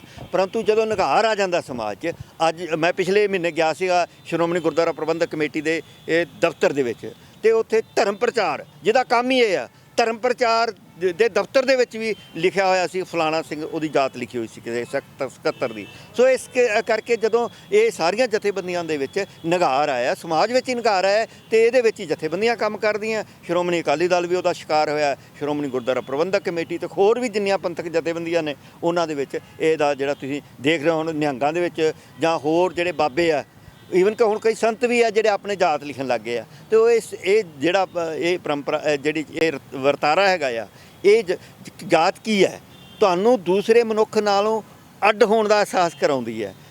ਤੁਹਾਨੂੰ ਇੱਕ ਜਨਮ ਕਰਕੇ ਜਿਹੜਾ ਬ੍ਰਾਹਮਣਿਜ਼ਮ ਜਿਹੜਾ ਆ, ਉਹਦਾ ਪਰੰਪਰਾ ਹੈਗੀ ਆ ਕਿ ਬੰਦਾ ਜਨਮ ਕਰਕੇ ਵੱਡਾ ਜਾਂ ਛੋਟਾ ਹੁੰਦਾ ਆ। ਸਿੱਖੀ ਵਿੱਚ ਜਨਮ ਕਰਕੇ ਨਹੀਂ ਬੰਦਾ ਵੱਡਾ ਹੁੰਦਾ, ਕਰਮ ਕਰਕੇ ਵੱਡਾ ਹੁੰਦਾ ਹੈ। ਗੁਰੂ ਨਾਨਕ ਸਾਹਿਬ ਜੀ ਦੇ ਜਨਮ ਦੇ ਜਿਹੜੇ ਪੁੱਤਰ ਸੀ, ਉਹਨਾਂ ਨਾਲੋਂ ਵੱਧ ਮਹੱਤਵ ਰੱਖਦਾ ਸੀ ਉਹਨਾਂ ਦਾ ਜਿਹੜਾ ਵਿਚਾਰਧਾਰਕ, ਉਹਨਾਂ ਦਾ ਜਿਹੜਾ ਸਕਸੈਸਰ ਸੀਗਾ ਬਾਬਾ ਅੰਗਦ ਜੀ, ਗੁਰੂ ਅੰਗਦ ਦੇਵ ਜੀ ਬਣੇ, ਉਹਨਾਂ ਦੀ ਜ਼ਿਆਦਾ ਮਹੱਤਤਾ ਹੈਗੀ ਆ। ਇਸ ਕਰਕੇ ਇਹ ਜਿਹੜਾ ਖੂਨ ਦੀ ਜਾਂ ਅਸੀਂ ਪਰਿਵਾਰਕ ਸਾਂਝ ਹੈ ਜਿਹੜੀ, ਇਹ ਛੋਟੀ ਰਹਿ ਜਾਂਦੀ ਜਾਂਦਾ।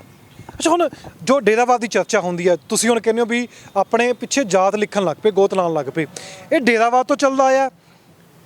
ਇਹ ਸਿਸਟਮ ਡੇਰਾਵਾਦ ਤੋਂ ਚੱਲਦਾ ਹੈ ਕਿ ਉਸ ਤੋਂ ਪਹਿਲਾਂ ਹੀ ਚੱਲ ਗਿਆ ਸੀ, ਜਾਂ ਸਾਰਾ ਡੇਰਾਵਾਦ ਤੋਂ ਸ਼ੁਰੂ ਹੋ ਗਿਆ ਵਾਲਾ? ਨਗਾਰ ਡੇਰਾਵਾਦ ਇਕੱਲਾ ਜ਼ਿੰਮੇਵਾਰ ਨਹੀਂ ਹੈਗਾ। ਡੇਰਾਵਾਦ ਨੇ ਇਸ ਨੂੰ, ਜਦੋਂ ਮੈਂ ਡੇਰੇ 'ਤੇ ਜਾਂਦਾ ਹੈ ਅਤੇ ਉਹਨਾਂ ਦੀ ਆਪਣੀ ਲੋੜ ਕਰਕੇ ਉਹ ਮੇਰੀ ਕਾਸਟ ਨਾਲ ਲਾ ਕੇ ਸੰਬੋਧਨ ਕਰਦੇ ਆ, ਫਲਾਣਾ ਸਿੰਘ ਇਹ ਹੈ, ਅਤੇ ਉਹਦੇ ਨਾਲ ਡੇਰੇ ਨੇ ਉਸ ਰੁਝਾਨ ਨੂੰ ਹੋਰ ਪ੍ਰਚਲਿਤ ਕੀਤਾ ਆ।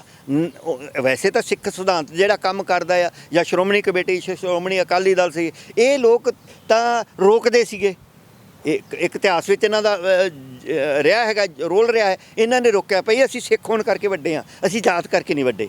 ਪਰੰਤੂ ਹੁਣ ਜਿਹੜਾ ਡੇਰਾਵਾਦ ਹੈ, ਡੇਰਾਵਾਦ ਕਹਿੰਦਾ ਤੁਸੀਂ ਜਾਤ ਕਰਕੇ ਵੱਡੇ ਹੋ, ਤੁਸੀਂ ਤਾਂ ਵੱਡੇ ਹੋ, ਤੁਹਾਡੀ ਜਾਤ ਵਧੀਆ ਸੀਗੀ। ਤੇ ਉਹ ਫਿਰ ਕਿਉਂਕਿ ਉਹਨਾਂ ਨੇ ਪੰਜਾਬ 'ਚ ਤਾਂ ਮੈਂ ਪਹਿਲਾਂ ਵੀ ਦੱਸਿਆ ਕਿ ਡੇਰੇ ਐਵੇਂ ਦੇ ਹੈਗੇ ਆ ਜਿਹੜੇ ਬੰਦੇ ਨੂੰ ਉਹਦੀ ਜਾਤ ਕਰਕੇ ਭੇਦਭਾਵ ਕਰਕੇ ਰੱਖਦੇ ਆ, ਅੰਮ੍ਰਿਤ ਅਲੱਗ ਛਕਾਉਂਦੇ ਆ, ਲੰਗਰ ਅਲੱਗ ਛਕਾਉਂਦੇ ਆ, ਹੋਰ ਕਈ ਤਰ੍ਹਾਂ ਦੇ ਵਿਤਕਰੇ ਕਰਦੇ ਆ। ਤੇ ਉਹਨਾਂ ਦੀ ਤਾਂ ਫਿਰ ਜ਼ਰੂਰਤ ਹੋ ਗਈ ਨਾ ਸਾਰੀ। ਜਦੋਂ ਸ਼੍ਰੀ ਗੁਰੂ ਗ੍ਰੰਥ ਸਾਹਿਬ ਆਪਾਂ ਪੜ੍ਹ ਕੇ ਸਮਝਦੇ ਹਾਂ, ਆਪਾਂ ਦੇਖਦੇ ਹਾਂ ਵੀ ਕੀ ਲਿਖਿਆ, ਵਿਚਾਰ ਚਰਚਾ ਹੁੰਦੀ ਹੈ ਕਿ ਗੱਲਬਾਤ ਹੁੰਦੀ ਹੈ, ਫਿਰ ਕੀ ਅਸੀਂ ਸਮਝ ਪਾਏ? ਤੁਸੀਂ ਸਿੱਖ ਹੋ, ਤੁਸੀਂ ਗੁਰੂ ਸਿੱਖ ਹੋ, ਸਮਝ ਪਾਏ ਵੀ ਗੁਰੂ ਗ੍ਰੰਥ ਸਾਹਿਬ 'ਚ ਲਿਖਿਆ ਕੀ ਹੈ, ਸਾਨੂੰ ਸਮਝਣਾ ਕੀ ਚਾਹੀਦਾ, ਉਹ ਅਸੀਂ ਸਮਝਾਵਾਂਗੇ ਕਿਵੇਂ ਅੱਗੇ ਜਾ ਕੇ ਜੇ ਜਾਤ ਪਾਤ ਚੱਲਦੀ ਰਹੇਗੀ? ਤੁਸੀਂ ਕਦੀ ਇਹ ਚਰਚਾ ਕੀਤੀ ਹੈ ਕਿ ਕਿਸੇ ਨਾਲ? ਨਹੀਂ, ਅਸੀਂ ਤਾਂ ਚਰਚਾ ਕੀਤੀ, ਅਸੀਂ ਇਸ ਗੱਲ ਤੇ ਸੈਮੀਨਾਰ ਵਿਚਾਰ ਗੋਸ਼ਟੀਆਂ ਕਰਾਉਂਦੇ ਰਹੇ ਹਾਂ। ਸਾਡਾ ਤਾਂ ਜਨਮ ਹੀ ਇਸੇ ਚੀਜ਼ ਤੋਂ ਹੋਇਆ। ਸਿੰਘ ਸਭਾ ਦਾ ਤਾਂ ਜਨਮ ਹੀ, ਸਿੰਘ ਸਭਾ ਮੂਵਮੈਂਟ ਦਾ ਜਨਮ ਹੀ ਇਸ ਤੋਂ ਹੋਇਆ, ਕਿਉਂਕਿ ਜਿਹੜੇ ਉਹਨੂੰ ਚਲਾਉਣ ਵਾਲੇ ਸੀ, ਉਹਦੇ ਜਿਹੜੇ ਵੱਡੇ ਸੰਚਾਲਕ ਸੀ, ਉਹ ਅਖੌਤੀ ਤੌਰ ਤੇ ਛੋਟੀਆਂ ਨੀਚ ਜਾਤ ਜਿਹਨੂੰ ਕਹਿੰਦੇ ਆ, ਸਮਾਜ ਕਹਿੰਦਾ, ਉਹਦੇ ਵਿੱਚੋਂ ਪੈਦਾ ਹੋਏ ਸੀਗੇ। ਸੋ ਸਾਡਾ ਤਾਂ ਫਰਜ਼ ਬਣਦਾ ਹੈਗਾ। ਲੇਕਿਨ ਇਹ ਜਿਹੜਾ ਆ ਗੁਰੂ ਗ੍ਰੰਥ ਸਾਹਿਬ ਦੇ ਵਿੱਚ ਤਾਂ ਸਪਸ਼ਟ ਹੈ ਕਿ ਬੰਦਾ ਆਪਣੇ ਕਰਮਾਂ ਕਰਕੇ ਹੋਣਾ। ਜਾਤ ਜਿਹੜੀ ਹੈ ਸਾਡੇ ਤਾਂ ਵੈਸੇ ਗੁਰੂ ਸਾਹਿਬ ਨੇ ਵੀ ਸਾਰੀ ਜਿਹੜੀ ਆ ਉਹ ਕਰ ਦਿੱਤੀ ਹੈਗੀ, ਸਾਡੇ ਲਾਗੂ ਕਰ ਦਿੱਤਾ ਹੈ। ਲੋਕ ਗੁਰੂ ਗ੍ਰੰਥ ਸਾਹਿਬ ਜੀ ਦੀ ਗੱਲ ਹੈ ਕਿ ਗੁਰੂ ਗ੍ਰੰਥ ਸਾਹਿਬ ਨੂੰ ਤੁਸੀਂ ਕਿਸ ਤਰ੍ਹਾਂ ਮੰਨਣਾ ਹੈ। ਇੱਕ ਤਾਂ ਮੰਨਣਾ ਹੈ ਤੁਸੀਂ ਪੈਸੇ ਨਾਲ, ਜਿਹੜਾ ਸਾਡਾ ਸਮਾਜ ਮੰਨ ਰਿਹਾ ਆ, ਉਹ ਪੈਸੇ ਜਿੰਨੇ ਅਖੰਡ ਪਾਠ 'ਤੇ ਹੁੰਦੇ ਉਦੋਂ ਦੁੱਗਣੇ ਦਿੰਦਾ, ਉਹਨੂੰ ਕੀ ਆ? ਇਹ ਤਾਂ ਪੰਡਤ ਵੀ ਇਸ ਤਰ੍ਹਾਂ ਹੀ ਕਰ ਰਿਹਾ ਸੀਗਾ। ਗੁਰੂ ਸਾਹਿਬ ਨੇ ਇਸੇ ਚੀਜ਼ ਦਾ ਕੀਤਾ ਹੈ ਕਿ ਇਹ ਤਾਂ ਵਿਚਾਰ ਤੁਹਾਡਾ ਕੋਈ ਬੰਦਾ ਪਹਾੜੇ 'ਤੇ ਲਿਆ ਹੋਇਆ, ਕਿਰਾਏ 'ਤੇ ਲਿਆ ਹੋਇਆ ਤੁਹਾਡਾ ਆਧਾਰ ਨਹੀਂ ਕਰ ਸਕਦਾ। ਤੁਹਾਨੂੰ ਆਪ ਪੜ੍ਹਨਾ ਪੈਣਾ ਆ, ਆਪ ਸਮਝਣਾ ਪੈਣਾ, ਗੁਰੂ ਦੇ ਗੁਰਬਾਣੀ ਦੇ ਲੜ ਲੱਗਣਾ ਪੈਣਾ। ਗੁਰਬਾਣੀ ਦੇ ਲੜ ਲੱਗਣ ਦਾ ਭਾਵ ਹੈ ਕਿ ਤੁਸੀਂ ਉਹਨੂੰ ਸਮਝਣਾ ਆ। ਜਿਹੜਾ ਇਹ ਤਾਂ ਗੁਰੂ ਸਾਹਿਬ ਜੀ ਨੇ ਕਿਹਾ ਹੈਗਾ ਕਿ ਜੇ ਉੱਪਰੋਂ ਮੱਥਾ ਟੇਕਣਾ ਪੂਜਣਾ ਹੈ ਜਿਹੜਾ, ਇਹ ਨਹੀਂ ਹੈਗਾ। ਤੁਸੀਂ ਅੰਦਰ ਜੋ ਗੁਰੂ ਨੇ ਸਿੱਖਿਆ ਦਿੱਤੀ ਆ ਉਹਦੇ 'ਤੇ ਅਮਲ ਕਰਨਾ ਆ। ਅਤੇ ਅਮਲ ਜਿਹੜਾ ਆ ਉਹ ਜਿਹੜੇ ਹੁਣ ਲੋਕ ਕੋਤਰੀਆਂ ਕਰਾ ਰਹੇ ਆ, ਇਹ ਗੁਰਬਾਣੀ ਦੇ ਸਿਧਾਂਤ ਦੇ ਉਲਟ ਹੈਗਾ ਆ। ਮਰਿਆਦਾ ਸਿੱਖਾਂ ਨੇ ਬਣਾਈ ਹੋਈ ਆ, ਮਰਿਆਦਾ 'ਚ ਲਿਖਿਆ ਨਹੀਂ ਕਿ ਤੁਸੀਂ ਬਾਣੀ ਨੂੰ ਸਤਿਕਾਰ ਨਾਲ, ਸਹਿਜ ਨਾਲ ਪੜ੍ਹਨਾ ਆ, ਅਤੇ ਈਵਨ ਕਿ ਦੂਸਰੇ ਕਿਸੇ ਗ੍ਰੰਥ ਦਾ ਵੀ ਕੋਲ ਪ੍ਰਕਾਸ਼ ਨਹੀਂ ਕਰਨਾ ਜੋ ਤੁਸੀਂ ਪੜ੍ਹਨਾ ਹੈਗਾ ਆ। ਅਤੇ ਹੁਣ ਜਿਹੜੇ ਸਾਡੇ ਸਮਾਜ ਵਿੱਚ 100 ਅਖੰਡ ਪਾਠ ਇਕੱਠੇ ਰੱਖ ਰਹੇ ਨੇ, ਅਤੇ ਅਸੀਂ ਦੇਖ ਰਹੇ ਹਾਂ ਵੀ ਉੱਥੇ ਬਹੁਤਿਆਂ ਕੋਲ ਤਾਂ ਸੇਵਾ ਕਰਨ ਵਾਲਾ ਵੀ ਬੰਦਾ ਨਹੀਂ ਹੁੰਦਾ। ਔਰ ਸ਼੍ਰੋਮਣੀ ਕਮੇਟੀ ਦਾ ਵੀ ਇਸ ਵਰਤਾਰੇ ਦਾ ਸ਼ਿਕਾਰ ਹੋ ਚੁੱਕੀ ਹੈ, ਕਿਉਂਕਿ ਇਹ ਵੀ ਹੁਣ ਬਾਹਰੋਂ ਪੈਸੇ ਲੈ ਕੇ ਹੁਕਮਨਾਮੇ ਆ ਜਿਹੜੇ ਉਹ ਈਮੇਲ ਰਾਹੀਂ ਭੇਜ ਰਹੀ ਹੈ, ਅਤੇ ਪੈਸੇ ਲੈ ਕੇ। ਅਤੇ ਜਦੋਂ ਤੁਸੀਂ ਐਵੇਂ ਦਾ ਸਿਸਟਮ ਬਣਾ ਲਓਗੇ, ਅਸੀਂ ਪਹਿਲਾਂ ਇਸ ਗੱਲ ਦਾ ਵਿਰੋਧ ਕਰ ਰਹੇ ਸੀਗੇ ਕਿ ਹਰਿਦੁਆਰ 'ਚ ਪੰਡਤ ਕੀ ਕਰ ਰਹੇ ਆ, ਬਨਾਰਸ ਕੀ ਕਰ ਰਹੇ ਆ, ਅਤੇ ਜੋ ਉਹ ਕਰ ਰਹੇ ਆ ਅਸੀਂ ਹੁਣ ਅਕਾਲ ਤਖਤ ਦੇ ਪਿੱਛੇ ਕਮਰੇ ਬਣਾਤੇ ਆ, ਉਹੀ ਕੁਛ ਅਸੀਂ ਕਰਨ ਲੱਗ ਗਏ ਆ। ਪਹਿਲਾਂ ਪੰਨੇ ਕਿਹਾ ਜਾਂਦਾ ਸੀ ਗੁਰੂ ਗ੍ਰੰਥ ਸਾਹਿਬ ਨੂੰ, ਹੁਣ ਅੰਗ ਕਿਉਂ ਕਹਿਣ ਲੱਗ ਪਏ? ਇਹ ਸਾਰਾ ਡੇਰਾਵਾਦ ਦਾ ਵਰਤਾਰੇ ਦਾ ਸ਼ਿਕਾਰ ਹੋਏ ਆ। ਪੰਨੇ ਅੰਕ ਕਿਹਾ ਜਾਂਦਾ ਸੀਗਾ, ਅਤੇ ਉਹ ਅੰਕ ਤੋਂ ਇਹਨਾਂ ਨੇ ਅੰਗ ਬਣਾ ਲਿਆ। ਅੰਗ ਹੁੰਦਾ ਆ ਜੇ ਉਹ ਸਰੀਰ ਹੈ। ਜਿਹੜੇ ਲੋਕ ਇਹ ਮੰਨਦੇ ਆ ਕਿ ਗੁਰੂ ਗ੍ਰੰਥ ਸਾਹਿਬ ਇੱਕ ਸਰੀਰ ਹੈ, ਸਾਡਾ ਮੰਨਣਾ ਕਿ ਸ਼ਬਦ ਗੁਰੂ ਹੈ, ਉਹ ਸਰੀਰ ਨਹੀਂ ਹੈਗਾ। ਸ਼ਬਦ ਗੁਰੂ ਹੈ, ਉਹਦੀ ਤੁਹਾਨੂੰ ਰਿਸਪੈਕਟ ਕਰਨੀ ਚਾਹੀਦੀ ਆ। ਉਹਦੇ ਰਿਸਪੈਕਟ ਹੈ ਕਿ ਉਹਦੀ ਜੋ ਉਹਦੇ 'ਚ ਲਿਖਿਆ ਆ ਉਹਦੇ 'ਤੇ ਅਮਲ ਕਰਨ ਦੀ ਕੋਸ਼ਿਸ਼ ਕਰਨੀ ਚਾਹੀਦੀ ਆ, ਜੋ ਉਹਨਾਂ ਦੇ ਵਿੱਚ ਸਾਨੂੰ ਉਹਦੇ 'ਚੋਂ ਮੈਸੇਜ ਮਿਲਦਾ ਆ, ਅਤੇ ਉਹਦੇ 'ਚ ਚੱਲਾਂਗੇ ਤਾਂ ਠੀਕ ਆ। ਬਾਕੀ ਜਿਹੜੇ ਆ ਜਿਹੜਾ ਅੰਗ ਕਹਿਣ ਨਾਲ ਤਾਂ ਨਹੀਂ ਹੈਗਾ। ਜੇ ਉਹ ਅੰਗ ਹੈ ਤਾਂ ਉਹਦੇ ਜੇ ਉਹ ਸਰੂਪ ਹੈਗੇ ਆ ਤਾਂ ਉਹਦੀ ਹਜ਼ੂਰੀ 'ਚ ਪੇਪਰ ਮੈਰਿਜ ਕਿਵੇਂ ਹੋ ਸਕਦੀ ਹੈ, ਝੂਠੀਆਂ ਅਰਦਾਸਾਂ ਕਿਵੇਂ ਹੋ ਸਕਦੀਆਂ, ਝੂਠੇ ਜਿਹੜੇ ਆ ਆਨੰਦ ਕਾਰਜ ਕਿਵੇਂ ਹੋ ਸਕਦੇ ਆ। ਜੇ ਅਸੀਂ ਕਰ ਰਹੇ ਹਾਂ ਇਹਦਾ ਮਤਲਬ ਅਸੀਂ ਫਰਾਡ ਕਰ ਰਹੇ ਹਾਂ। ਜਿਹੜੇ ਵੀ ਬੰਦੇ ਕਰ ਰਹੇ ਨੇ ਫਰਾਡ ਕਰ ਰਹੇ ਹੈਗੇ ਆ, ਅਤੇ ਇਹਦਾ ਮਤਲਬ ਉਹ ਗੁਰੂ ਸਾਹਿਬ ਨੂੰ ਗੁਰੂ ਸਾਹਿਬ ਜੀ ਨਹੀਂ ਸਮਝ ਰਹੇ। ਉਹ ਤਾਂ ਮਤਲਬ ਮੈਂ ਕਹਿੰਦਾ ਕਿਤਾਬ ਦੀ ਵੀ ਇੱਕ ਰਿਸਪੈਕਟ ਹੈਗੀ ਆ, ਉਹ ਰਿਸਪੈਕਟ ਵੀ ਜਿਹੜੇ ਆ ਉਹ ਨਹੀਂ ਕਰ ਰਹੇ। ਜਿਹੜੇ ਬੰਦੇ ਬਾਹਰ ਡਰਾਮਾ ਕਰਦੇ ਆ ਉਹ ਲੋਕਾਂ ਨੂੰ ਭਰਮਾਉਣ ਵਾਸਤੇ, ਜੋ ਪੰਡਤ ਬਨਾਰਸ ਕੇ ਠੱਗ ਜਿਹਨੂੰ ਕਿਹਾ ਸੀ ਕਬੀਰ ਜੀ ਨੇ, ਉਹ ਬਨਾਰਸ ਕੇ ਠੱਗ ਉਹ ਨਹੀਂ ਠੱਗਾ ਵੀ ਉਹਨਾਂ ਠੱਗਾਂ ਨੂੰ ਕਿਹਾ। ਜੇ ਅਸੀਂ ਵੀ ਧਰਮ ਦੇ ਨਾਂ 'ਤੇ ਕੋਈ ਡੰਬਰ ਕਰਦੇ ਹਾਂ ਲੋਕਾਂ ਨੂੰ, ਮੈਂ ਵੀ ਕੁਛ ਕਰਦਾ ਤਾਂ ਮੈਂ ਵੀ ਉਹਨਾਂ ਉਹੀ ਮੇਰੇ ਤੇ ਲਾਗੂ। ਪਿੰਡਾਂ ਦੇ ਵਿੱਚ 2-2 ਸ਼ਮਸ਼ਾਨ ਘਾਟ, 2-2 ਗੁਰਦੁਆਰੇ ਬਣੇ ਹੋਏ ਨੇ। ਹੁਣ 2 ਗੁਰਦੁਆਰੇ ਜੇ ਬਣੇ ਹੋਏ ਨੇ, ਗੁਰੂ ਗ੍ਰੰਥ ਸਾਹਿਬ ਤਾਂ ਇੱਕ ਹੀ ਨੇ ਦੋਨਾਂ ਵਿੱਚੋਂ, ਸ਼ਬਦ ਵੀ ਉਹੀ ਨੇ, ਕੀ ਸਮਝਣਾ ਉਹ ਵੀ ਸਭ ਕੁਛ ਇੱਕ ਹੈ। ਫਿਰ 2-2 ਦੀ ਇਹ ਕਿੱਥੋਂ ਚੱਲ ਪਿਆ ਸਾਰਾ ਸਿਸਟਮ, ਕਿੱਥੋਂ ਚੱਲਿਆ ਹੋਇਆ ਕਿ ਜੇ ਅਸੀਂ ਕਹਿੰਦੇ ਵੀ ਸ਼੍ਰੀ ਗੁਰੂ ਗ੍ਰੰਥ ਸਾਹਿਬ ਦੇ ਲੜ ਲੱਗੇ ਆ, ਹਰੇਕ ਪਿੰਡ ਵੱਲ ਨੂੰ ਸੋਚਣਾ ਪੈਣਾ ਫਿਰ 2 ਗੁਰਦੁਆਰੇ ਕਿਉਂ ਬਣਾਏ ਗਏ ਨੇ? ਇਹ ਕੋਈ ਵਿਅਕਤੀ ਸੋਚਦਾ? ਨਹੀਂ, ਵੇਖੋ ਸੋਚਣਾ ਤਾਂ ਹੈਗਾ ਹੈ। ਦੇਖੋ ਅੱਜ ਜ਼ਰੂਰਤਾਂ, ਜੇ ਤਾਂ ਜ਼ਰੂਰਤ ਤੋਂ ਬਣੇ ਤਾਂ ਕੋਈ ਮਾੜੇ ਵੱਡਾ ਪਿੰਡ ਹੈ ਉੱਥੇ 2 ਗੁਰਦੁਆਰਿਆਂ ਦੀ ਜ਼ਰੂਰਤ ਹੈ, 2 ਉਹ ਵੀ ਇਸ਼ੂ ਨਹੀਂ ਹੈ। ਗੱਲ ਹੈ ਕਿ ਜਦੋਂ ਕਿਸੇ ਮਾੜੀ ਭਾਵਨਾ ਭਾਵ ਕਿ ਇੱਕ ਵਰਗ ਨੂੰ ਲੱਗਦਾ ਹੈ ਕਿ ਇਹ ਸਾਨੂੰ ਗੁਰਦੁਆਰੇ ਦੇ ਵਿੱਚ ਉਹ ਰਿਸਪੈਕਟ ਨਹੀਂ ਦਿੰਦਾ ਜਿਹੜਾ ਸਾਨੂੰ ਮਿਲਣਾ ਚਾਹੀਦਾ। ਜੇ ਉਸ ਭਾਵਨਾ ਤੋਂ ਅਲੱਗ ਬਣਾਇਆ ਤਾਂ ਉਹ ਮੈਂ ਉਹਨਾਂ ਨੂੰ ਜ਼ਿਆਦਾ ਦੋਸ਼ੀ ਮੰਨਦਾ ਜਿਨ੍ਹਾਂ ਦਾ ਫਰਜ਼ ਬਣਦਾ ਸੀ, ਜਿਹੜੇ ਉੱਚੇ ਵਰਗ ਦੇ ਆ, ਉਹਨਾਂ ਦਾ ਫਰਜ਼ ਬਣਦਾ ਸੀ ਕਿ ਆਪਣੇ ਜਿਹੜੇ ਗਰੀਬ ਵਰਗ ਆ ਉਹਨਾਂ ਨੂੰ ਸਾਂਭ ਕੇ ਰੱਖਣਾ। ਜੇ ਨਹੀਂ ਕਰ ਸਕੇ ਤਾਂ ਉਹਨਾਂ ਦਾ ਕਸੂਰ ਹੈ। ਲੇਕਿਨ ਗੁਰਦੁਆਰਾ ਜਿਹੜਾ ਜਾਤੀ ਆਧਾਰ 'ਤੇ ਜੋ ਇਹ ਗੁਰਦੁਆਰੇ ਦਾ ਵੱਡਾ ਅਪਮਾਨ ਹੈ। ਜਿਹੜੇ ਗੁਰੂ ਗ੍ਰੰਥ ਸਾਹਿਬ ਦੀ ਬੇਅਦਬੀ ਇਹੀ ਹੈ, ਜੇ ਉਹਦੇ 'ਚ ਤੁਸੀਂ ਜੋ ਉਹਦੇ 'ਚ ਲਿਖਿਆ ਉਹਦੇ ਉਲਟ ਕਰੀ ਜਾਂਦੇ ਹੋ। ਗੁਰੂ ਸਾਹਿਬ ਨੇ ਤਾਂ ਲਿਖਿਆ ਆ ਕਿ ਬੰਦਾ ਜਿਹੜਾ ਬੰਦਾ ਜਾਤ ਨਹੀਂ ਹੁੰਦੀ ਹੈ ਬੰਦੇ ਦੀ, ਜੋਤ ਪਛਾਣਨ ਦੀ ਲੋੜ ਹੈ। ਜੋਤ ਸਾਰਿਆਂ 'ਚ ਇੱਕੋ ਹੈ। ਮੇਰੇ 'ਚ ਵੀ ਹੋ, ਤੁਹਾਡੇ 'ਚ ਵੀ ਹੋ। ਜਾਤ ਅਲੱਗ ਹੋ ਸਕਦੀ ਹੈ, ਤੁਹਾਡਾ ਪਰਿਵਾਰ ਅਲੱਗ ਸਕਦਾ, ਮੇਰਾ ਅਲੱਗ ਸਕਦਾ। ਇਹ ਜਾਤ ਐਵੇਂ ਹੀ ਹੈ ਜਿਵੇਂ ਤੁਹਾਡੇ ਤੇ ਮੇਰੇ ਪਿੰਡ 'ਚ ਫਰਕ ਹੈ। ਮੈਂ ਇਸ ਕਰਕੇ ਕੋਈ ਵੱਡਾ ਨਹੀਂ ਤੁਹਾਡੇ ਨਾਲ ਕਿ ਮੈਂ ਫਲਾਣੇ ਪਿੰਡ ਦਾ ਹਾਂ। ਅਸੀਂ ਸਮਝਦੇ ਹਾਂ ਨਾ। ਤੇ ਇਸੇ ਤਰ੍ਹਾਂ ਕਿ ਜੇ ਕਿਸੇ ਕੋਈ ਜਾਤ ਤਾਂ ਹਰੇਕ ਬੰਦੇ ਦੀ ਹੈਗੀ ਆ, ਤੁਹਾਡੀ ਵੀ ਇੱਕ ਜਾਤ ਹੈ, ਮੇਰੀ ਵੀ ਇੱਕ ਜਾਤ ਹੈਗੀ ਆ, ਪਰ ਅਸੀਂ ਜਾਤ ਦੇ ਆਧਾਰ 'ਤੇ ਆਪਣੇ ਆਪ ਨੂੰ ਵੱਡਾ ਜਾਂ ਛੋਟਾ ਨਹੀਂ ਮੰਨ ਸਕਦੇ। ਉਹਦੇ ਆਧਾਰ 'ਤੇ ਕਿਸੇ ਵਿਤਕਰਾ ਨਹੀਂ ਕੀਤਾ ਜਾ ਸਕਦਾ। ਜਿਹੜੀ ਹੈਗੀ ਆ ਸੁਸਾਇਟੀ ਦੇ ਵਿੱਚ, ਉਹ ਤੋਂ ਮਨੁੱਖਰਤਾ ਨਹੀਂ ਹੋਇਆ ਜਾ ਸਕਦਾ।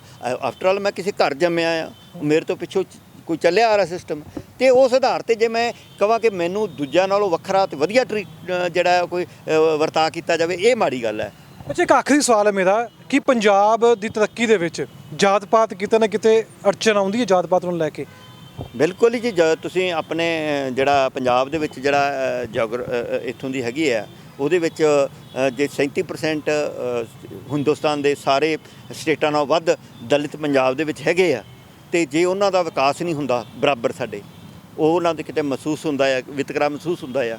ਅਤੇ ਇਹ ਗੱਲ ਰੁਕਾਵਟ ਹੈਗੀ ਹੈ। ਕਿਵੇਂ ਸਮਾਜ 37% ਬੰਦਿਆਂ ਨੂੰ ਇਗਨੋਰ ਕਰਕੇ ਕੋਈ ਵੀ ਸਮਾਜ ਕਿਤੇ ਵੀ ਨਹੀਂ ਕਰ ਸਕਦਾ। ਜੇ ਉਹਨੇ ਅੱਗੇ ਵਿਕਾਸ ਕਰਨਾ ਹੈ ਤਾਂ ਉਹਨੂੰ ਉਸ ਭਾਈਚਾਰੇ ਦਾ ਧਿਆਨ ਰੱਖਣਾ ਪਏਗਾ। ਜੇਕਰ ਉਹਨਾਂ ਦੀਆਂ ਜਿਹੜੀਆਂ ਜ਼ਰੂਰਤਾਂ ਨੇ, ਸਮਾਜਿਕ ਜ਼ਰੂਰਤਾਂ ਨੇ, ਧਾਰਮਿਕ ਜ਼ਰੂਰਤਾਂ ਨੇ, ਉਹ ਸਾਰੀਆਂ ਦਾ ਧਿਆਨ ਰੱਖਣਾ ਪਏਗਾ। ਅਤੇ ਉਹਦੀ ਵੱਡੀ ਜ਼ਿੰਮੇਵਾਰੀ ਸਾਡੇ 'ਤੇ ਆ ਜਾਂਦੀ ਹੈ, ਕਿਉਂਕਿ ਆਰਥਿਕ ਸੋਰਸਿਸ ਉੱਤੇ ਸਾਡੇ ਲੋਕਾਂ ਦਾ ਕਬਜ਼ਾ ਆ। ਉਹਨਾਂ ਨੂੰ ਆਪਣੇ ਜਿਹੜੇ ਗਰੀਬ ਭਰਾ ਨੇ ਉਹਨਾਂ ਦੀ ਬਾਂਹ ਫੜਨੀ ਚਾਹੀਦੀ। ਤੁਸੀਂ ਸਾਰੀ ਗੱਲਬਾਤ ਸੁਣੀਏ। ਸਾਡੇ ਨਾਲ ਮੌਜੂਦ ਸਨ ਖੁਸ਼ਹਾਲ ਸਿੰਘ। ਇੰਟਰਵਿਊ ਕਰਨ ਦਾ ਮਕਸਦ ਇਹ ਸੀ ਕਿ ਡੇਰਿਆਂ ਤੋਂ ਵੀ ਸਾਨੂੰ, ਜਾਂ ਡੇਰਿਆਂ ਦੇ ਵਿੱਚ ਵੀ ਜਾ ਕੇ ਕਿਤੇ ਨਾ ਕਿਤੇ ਜਾਤ ਪਾਤ ਦਾ ਜ਼ਿਕਰ ਹੁੰਦਾ ਤਾਂ ਅੱਜ ਪੰਜਾਬ ਕਿੱਥੇ ਖੜਾ, ਡੇਰਾਵਾਦ ਕਿਵੇਂ ਆਇਆ, ਤੁਸੀਂ ਗੱਲਬਾਤ ਵੀ ਸੁਣੀ ਹੈ। ਤਰੱਕੀ ਕਿਵੇਂ ਹੋਏਗੀ ਪੰਜਾਬ ਦੀ? ਅੱਜ ਡਿਜੀਟਲ ਜ਼ਮਾਨਾ, ਅੱਜ ਇੰਨੇ ਲੋਕ ਤਰੱਕੀ ਕਰ ਰਹੇ ਨੇ, ਸਾਇੰਸ ਵਾਲੇ ਪਾਸੇ ਵੱਧ ਰਹੇ ਨੇ, ਪਰ ਕਿਸੇ ਜਾਤ ਪਾਤ ਤੋਂ ਅਸੀਂ ਅਲੱਗ ਹੋ ਚੁੱਕੇ ਹਾਂ ਕਿ ਸਾਨੂੰ ਜਾਤ ਪਾਤ ਮੰਨ ਕੇ ਹੀ ਅੱਗੇ ਵਧਣਾ ਪੈਣਾ। ਪੰਜਾਬ ਦੇ ਵਿੱਚ ਰੁਕਾਵਟਾਂ ਵੀ ਨਹੀਂ, ਕਿਉਂਕਿ 37% ਜੋ ਦਲਿਤ ਹੈ ਪੰਜਾਬ ਦੇ ਵਿੱਚ ਰਹਿੰਦਾ, ਉਹ ਤਰੱਕੀ ਕਿਵੇਂ ਕਰੂਗਾ? ਜਾਂ 100% ਚੋਂ 37% ਆਪਾਂ ਨਕਾਰ ਦਿੰਦੇ ਹਾਂ ਕਿ ਤਰੱਕੀ ਹੋ ਜੂਗੀ ਪੰਜਾਬ ਦੀ।